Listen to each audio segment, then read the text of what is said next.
When interviewed, he said that at the time Adam Lanza showed up at the school that day, the doors were locked, and visitors could only be let in by someone in authority in the school office. When the incident started, teachers and aides did everything they could to evacuate the building or get the children into areas where they could be hidden and safe. One teacher even lost her life protecting her children from Lanza's murderous spree.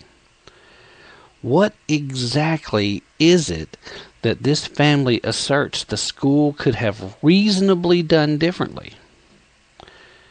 Perhaps they need to count their blessings, be glad that their child is safe, and stop looking for a pot of gold out of this horrible tragedy. The last thing here is really the kicker, because your child is alive. There are 20 families in your neighborhood who can't say the same. You might think to count yourself one of the luckiest people in the world by comparison. You also live in a state that already has some of the most restrictive gun control laws in the nation. The school had just finished another security review, implementing additional safety features and protocols. And as Doug noted in his statement, the building was in lockdown. So the question, number one, where's the negligence? Number two, where's the justification for holding out your hand now and demanding to win the lottery while everyone around you is in mourning? Sad. That's all I can say. It's just sad. Anyway, before we get any further into today's broadcast, we'll go ahead and take a commercial break. When we return, we'll start dealing with news of the day.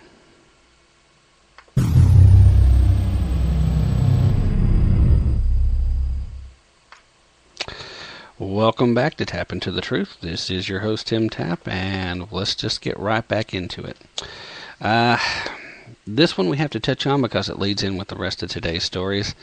Secretary of State Hillary Clinton still in the hospital after having a blood clot discovered. Supposedly this stems from her concussion that she suffered earlier this month when she passed out and hit her head as a result, now they're saying, of dehydration. The doctors are wanting to keep an eye on her because the clot, while it's located in her head, it's behind her ear and supposedly not in a place that's particularly dangerous, but they still want to keep an eye on it. Now, here's hoping, Miss Clinton, a speedy and rapid and complete recovery. This started out with a stomach virus. This ended up her being dehydrated, and then supposedly she has, and I say supposedly just because this is reports, I don't know personally, I'm not questioning it. She's had blood clots in her legs before, and this has been attributed to her hectic travel schedule back when she was First Lady. So she has a history of blood clots. She still had a very hectic travel schedule. The blood clot is being attributed to a complication from the concussion that she got when she fell. Now, all of this is true. Again, best wishes for a speedy recovery. And I honestly hope that this is true, because as you can imagine, there's a ton of people out there that have hinted to the fact that it's still awfully convenient that this is going on at a time to try and keep her away from testifying about what occurred at Benghazi.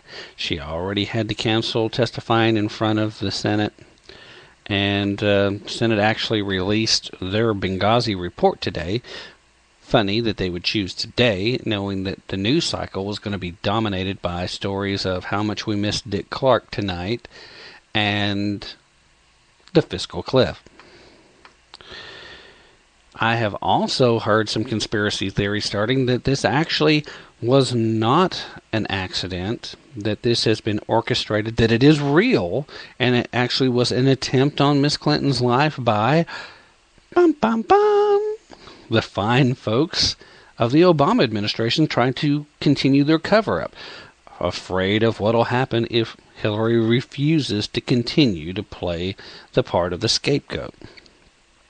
As I've already reported on earlier episodes of this show, there were several reports that came out not long after the Benghazi attack actually occurred that the so-called security upgrades to the Benghazi embassy building, although as we now know and it is common knowledge, it was only a temporary building. It was not really a consulate, but we'll go into that in greater detail on a later show. Supposedly, for the consulate building, security upgrades had been approved by Hillary. Now, again, this is just taking certain sources' word for it, sources that I happen to trust. They tell me that, yes, that is what happened, that Hillary did approve upgrades to the security there. Well, if the Secretary of State approves anything for a consulate, a embassy, then there is only one person who has the legal authority to countermand her decision.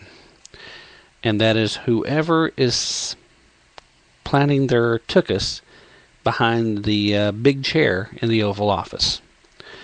As the person who's holding the office of President and of Commander-in-Chief, you are the only person who has the authority to countermand the Secretary of State on anything to do with things that fall under their purview. So if there's any truth to those reports, it means that the current occupier of the White House, Barack Hussein Obama, stopped upgrades that had been approved. That lays the blame solely on him, but let's not forget the fact that the cover-up comes from the fact that we were giving guns to the Muslim Brotherhood and to the freaking members of Al-Qaeda so they could go fight the Syrian government. How is America going to react when that comes out as a matter of fact? Well, you would hope that even the Kool-Aid drinkers would stand up and say, there's something wrong with this. This man has committed an act of treason in arming enemies of our country. And even more so, legitimately, directly has the blood of 4 Americans that were in the Benghazi consulate. That blood is on his hands. As I mentioned, the Senate report on Benghazi did come out today. It was released. Intelligence agencies lacked focus on Libya extremists, and State Department should not have waited for warnings. Those are 2 of the main bullet points that came from the report. The State Department's decision to keep the U.S. mission in Benghazi open despite inadequate security and increasingly dangerous threat assessments before it was attacked in September was a, quote, grievous mistake, a Senate report said on Monday. The Senate Homeland Security Committee report about the September 11 attacks on the U.S. mission. See, now they're even referring to it as a mission as opposed to a consulate. So slowly they're changing the words they're using so that later on they can say, well, we didn't actually say it was a consulate here. Pay attention. This is one of these use your brain moments where they're trying to deflect blame by slowly letting you know little pieces of the truth as they continue to try and add their new story. Okay? Okay. As I was saying, the U.S. mission and the nearby annex, which killed 4 Americans, including the U.S. ambassador to Libya. The report faulted intelligence agencies for not having enough focus on Libyan extremists. It also faulted the State Department for waiting for specific warnings instead of acting on security. The assessment follows a scathing report by the independent State Department Accountability Review Board that resulted in a top security official and 3 others in the department stepping down. The attack, in which U.S. Ambassador Christopher Stevens died, has put diplomatic security practices at all posts in insecure areas under scrutiny and raised questions about whether intelligence on terrorism in the region was adequate. The Senate report said that a lack of specific intelligence is an imminent threat in Benghazi and may reflect a failure. Really? You think? In the intelligence community's focus on terrorist groups that we have weak or no operational ties to Al-Qaeda and its affiliates, with Osama bin Laden dead and core of Al-Qaeda weakened, a new collection of violent Islamic extremist organizations and cells have emerged in the last 2 or 3 years, the report said. That trend has been seen in the Arab Spring countries undergoing political transition or military conflict. Now, do you notice what they did there, ladies and gentlemen? It wasn't Al-Qaeda. You know, in the Senate, these particular groups, the different committees, they all have Democratic chairmen. So the story, although here technically an independent, but when the independent has caucused with the Democrats his entire career and was a Democrat up until fairly recently and only ran as an independent because the party kicked him out because he sided with George W. over the idea of Israel. Just so happens he's Jewish. Yes, that's right. We're talking about Senator Lieberman, who's retiring at the end of this session. He's the head of this particular group, but he's still going to try and protect the party, which in this case means protecting the current occupier of the White House. So, again, we see carefully a story being told here that with Obama not having to worry about bin Laden anymore, and with Al-Qaeda weakened, a new collection of violent Islamic extremist organizations have popped up. I don't know, maybe they're talking about the Muslim Brotherhood here without actually naming them. I doubt it, since we're so friendly with them.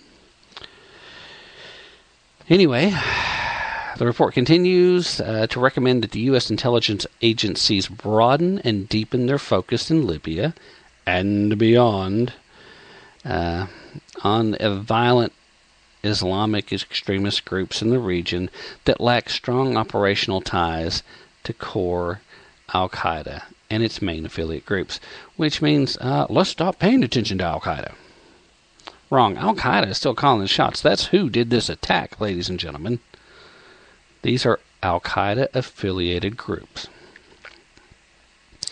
Anyway, as the story continues, neither the Senate report nor the Unclassified Accountability Review Board report pin blame for Benghazi attack on a specific group.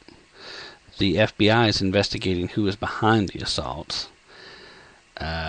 President Barack Obama, in an interview on NBC's Meet the Press just this past Sunday, said that the United States had some very good leads about who carried out the attacks. He did not provide any details. Surprise, surprise. The Senate committee report said that the State Department should not have waited for specific warnings before acting on improving security in Benghazi. That goes back to the question mark of whether or not that security upgrades had been approved.